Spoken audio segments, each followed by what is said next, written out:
Le cinéma d'horreur n'est plus ce que c'était. Alors, le dernier film d'horreur que j'avais, tu vois, enfin, film d'horreur, c'est un grand mot, hein, parce que voilà, on va pas se mentir, il faisait pas peur, c'était Final Fantasy Freddy's, qui était vendu comme un film d'horreur, mais qui faisait pas spécialement peur, c'était plus un film pour les fans, et que moi, personnellement, j'ai bien aimé, très bien aimé même, même si, voilà, il y a quelques défauts, il est pas parfait, mais je l'ai vraiment surkiffé. Et après, je n'ai plus vu de film d'horreur. En tout cas, plus de films d'horreur récents. Ah oui, il y a eu la critique de Shining, il y a eu la critique de Doctor Sleep, mais par exemple, j'ai pas été voir Night Swing, enfin Night Swim, donc la piscine hantée là, parce que est-ce que j'ai vraiment besoin de tergiverser plus sur le sujet, genre un film sur une piscine hantée? Ok. Hmm, je sais pas.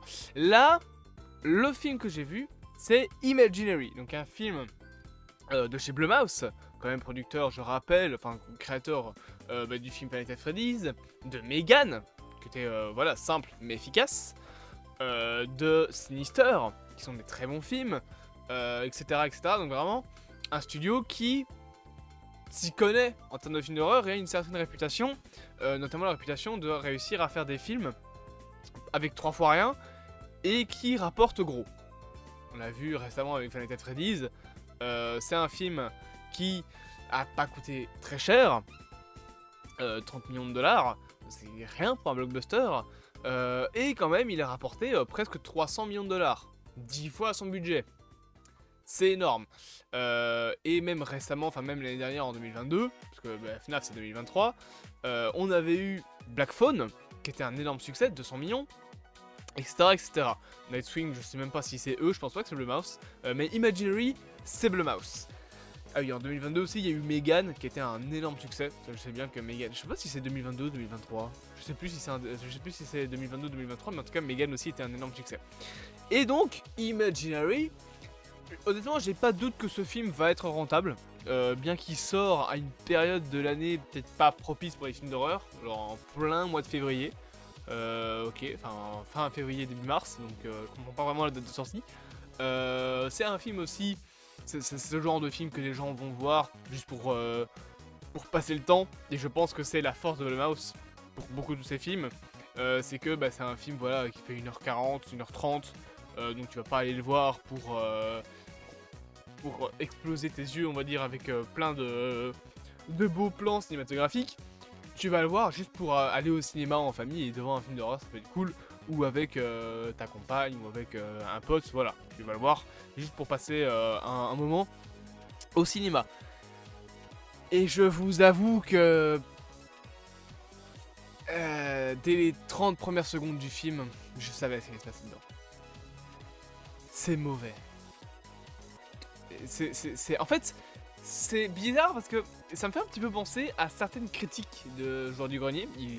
Pour ceux qui ne savent pas, il en a parlé dans ses vidéos anecdotes sur Best of du Grenier. C'est que les jeux en 8 bits, par exemple, les jeux de la NES, le problème c'est que les mauvais jeux de la NES sont souvent pas mauvais, enfin ils sont mauvais, mais ils sont surtout très vides. Bah là, c'est le problème. Et ce problème s'applique aussi au cinéma. Il y a des fois où quand je fais une critique, je sais pas quoi dire parce que le film est vide. Parce que tout ce que je vais dire là peut se mettre comme critique à une dizaine d'années de films d'horreur de ce genre. Des bons films d'horreur, ça fait longtemps que j'en ai plus vu. Longtemps. Je pense que le dernier bon film d'horreur, Doctor Sleep, parce que c'est vraiment un film d'horreur. C'est plus un thriller en vrai. C'est plus un thriller psychologique. En vrai, il fait pas spécialement très peur. Il installe une ambiance, oui, mais il fait pas peur. Ta gueule, mon téléphone. Donc honnêtement, quel a été le dernier bon film d'horreur? Black Phone était cool, mais sans plus. Et Imaginary, c'est un film parmi 14 autres films d'horreur. En fait, c'est vraiment ce genre. Je pense que tout le monde va le savoir, mais concrètement, voilà, c'est un film avec une petite fille, un petit peu genre c'est un film en fait, c'est vraiment un film qui est comme tous les autres. Pour le résumer, c'est un film qui suit des personnages tous un peu détachés de la réalité, genre la petite fille solitaire, l'ado rebelle, la mère qui essaie de reconstruire la famille, le père absent. Et au milieu de tout ça, t'as une créature, un nounours en peluche, une possession, la grand-mère folle qui va t'expliquer tout le scénario du film. C'est vraiment, mais tout est cliché, vraiment tout est la même chose et c'est horrible. Ça fait 20 ans que c'est comme ça au cinéma, les gars. Ça fait 20 ans que les films d'horreur, c'est toujours la même chose. Vous pouvez dire ce que vous voulez, hein, vous pouvez me sortir vos films d'auteur, etc. Dans la globalité. Même vos petits films à 10 millions d'euros, là, je sais pas, genre, je sais qu'il y a le cinéma, il n'y a pas que le cinéma américain, il y a le cinéma français, mais j'ai vu des films d'horreur français, et c'est éclaté.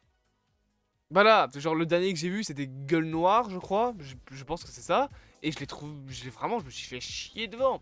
Récemment, j'avais vu un film, enfin, récemment, ça date d'il y a quelques années maintenant, mais j'ai vu un film. Je pense que j'ai raconté plusieurs fois cette anecdote en live, mais j'avais vu un film d'horreur de zombies, qui était donc un film francophone, donc québécois. Je jure que je n'ai pas su regarder le film de manière sérieuse. Parce que déjà, c'était éclaté au sol niveau scénario, mais en plus, c'est désolé pour le Québec, hein, mais alors avoir des personnages dans un film qui est censé être sérieux, qui s'énerve avec les insultes québécoises, non. Moi je peux pas, ça me fume de rire. C'est vraiment genre, quand elle te lâche des calices et des tabernacles, j'étais à terre. Voilà, désolé le Québec, mais là pour le coup, vous n'y pouvez rien. Mais vraiment, genre, les derniers bons films d'horreur se comptent littéralement sur le toit d'une main, quoi. C'est horrible. C'est vraiment des bons films d'horreur, il y en a plus depuis longtemps. Et Imaginary, là, c'est de la merde. Oula, j'ai perdu mon image. Oh bah j'ai perdu mon image. C'est de la merde, voilà. C'est un film avec un monde parallèle, avec encore un monstre. Déjà le monstre, on le voit. Je pense sur l'heure et demie que fait le film, on doit le voir en moins de 10 minutes. Voilà. Il y a 3 screamers à tout péter dans le film. Ça prend une plombe à se mettre. Comme, genre, le scénar, il prend une plombe à s'installer. C'est de la merde en boîte, vraiment. Genre, tu passes une demi-heure à introduire les personnages, à dire regardez elle est peintre, la fille elle a un ami imaginaire, etc. Toutes les révélations du film sont clichés et prévisibles à mort, vraiment c'est... Oh, je suis fatigué. En fait je suis fatigué du cinéma d'horreur. Je suis fatigué du cinéma d'horreur et même des plus petits films plus libres en termes de... on va dire en termes de créativité, genre des films, je sais pas moi, du cinéma d'horreur belge, etc. J'avais vu récemment un extrait d'un film, pas vraiment un film d'horreur, c'est plus une comédie d'horreur, mais j'avais vu un film, enfin je l'ai pas vu, j'ai même pas osé. C'était un extrait d'un film que je devais aller voir normalement, mais j'ai refusé, parce que normalement on était invité à aller voir le film, moi j'ai refusé, j'ai pas été voir. Ça s'appelle The Belgian Wave.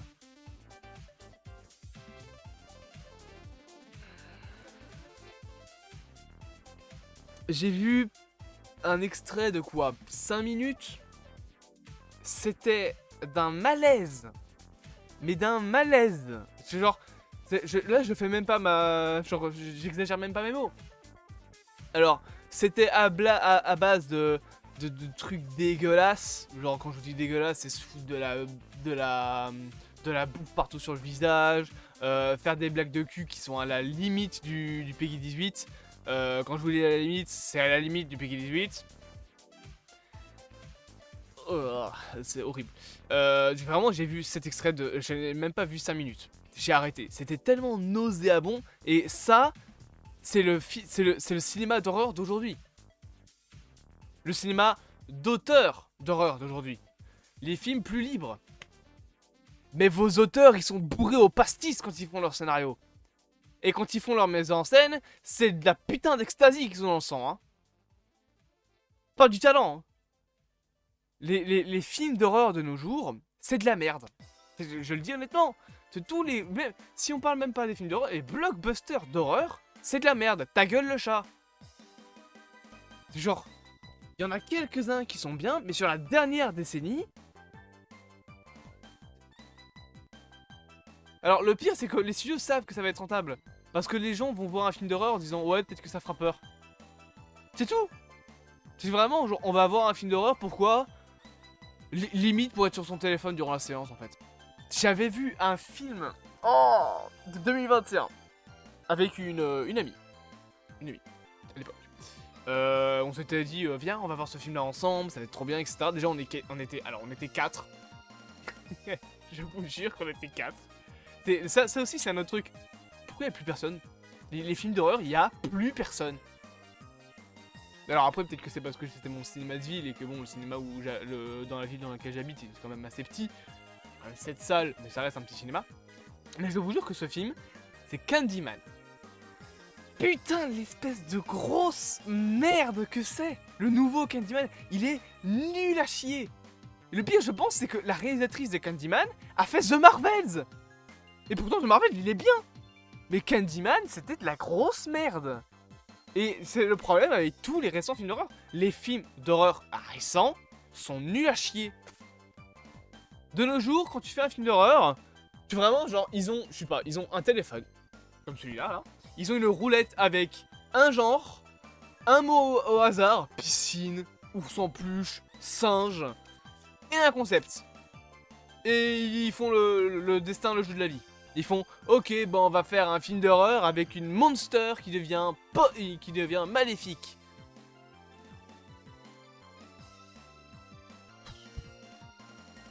Je suis perdu. En fait, le cinéma d'horreur ne me fait plus rêver. Mais tu vas fermer ta gueule. Pardon, parle au chat. Le cinéma d'horreur ne me fait plus rêver depuis plusieurs années. Les seuls films d'horreur qui me font un petit peu rêver, c'est même plus des films d'horreur en fait. C'est des thrillers. C'est des trucs avec, non pas de l'horreur en mode jumpscare, parce que ça, c'est mort. Ce cinéma-là est en train de crever. Mais ce qui, moi, personnellement, m'intéresse dans le cinéma d'horreur, c'est l'horreur psychologique. L'étude de personnages.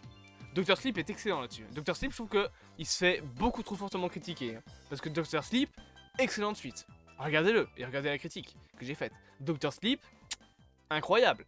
Final Fantasy Freddy's, il n'y a pas beaucoup de jumpscares, mais ce que je trouve intéressant dedans, c'est l'horreur psychologique.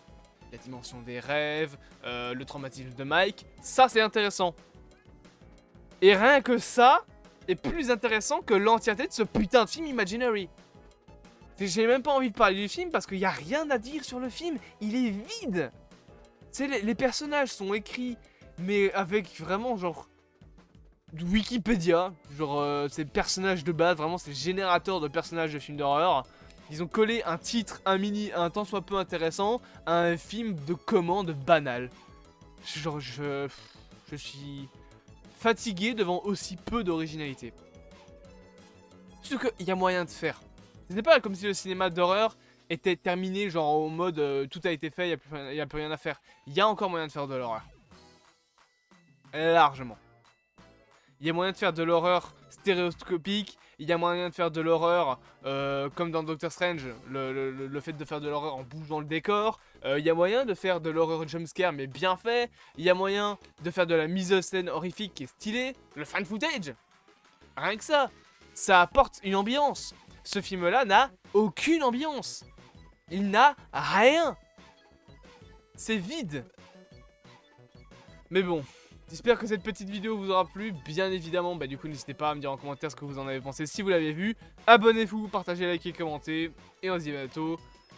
Pas pour un film d'horreur, c'est sûr. D'ailleurs, on va parler aujourd'hui de Dahmer épisode 5. Ça c'est bien, ça c'est une bonne série ça. Ça c'est un bon film d'horreur.